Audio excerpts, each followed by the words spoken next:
Hello? Magandang hapon po. Ito po ba si Miss Rina David? Yes po. Ako nga po. Speaking. Sino po ito? This is Officer Blagtas po mula sa Barangay 143, Special Task Force on Information Regulation and pursuant to standard operating procedures lang po ma'am. This call is being recorded para sa quality and legal purposes na rin po. Okay po. Officer Balagtas. Task Force. Task Force po yun? May maitutulong po ba ako? May problema po ba? Ma'am Rina, tumatawag po ako ngayon para ipaalam sa inyo na merong pong outstanding warrant of arrest na issue po sa pangalan nyo.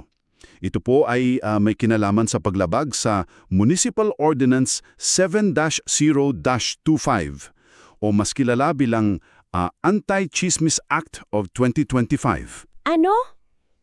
Arrest warrant? Teka, dahil sa? Chismis. Sir naman, seryoso po ba to? Ano pong chismis yan? Teka, hindi naman po ako pala chismis. Parang, Ma'am, kalma lang po.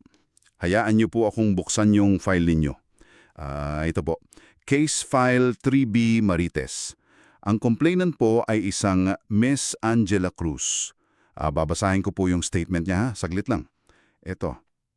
Noong gabi po ng July 8, 2025, ang suspect, si Miss Rina David, ay sinadya at malisyosong nagbitiw ng mga sumusunod na salita. Mapanirang puri daw po.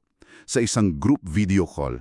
Sabi niyo raw po, "Uy, girl, nakita ko yung ex mo. Huwag ka magagalit ha. Pero parang paa yung mukha niya." End quote po. Sir naman, Officer Balagtas, alam niyo naman po, joke lang po yon. Parang biruan lang po namin yun, between friends lang, gets niyo po ba? Hindi naman yun seryoso. Ma'am Rina, opo, naiintindihan ko po. Pero under the slander specificity clause po kasi ng batas, kailangan po namin ng konting detalya para sa report. So yung sinabi niyong paa, anong klasing paa po ba yon? Para malinaw, paa po ba na may kalyo, paa na parang pagod, o baka flat-footed? Kailangan po kasi specific for documentation.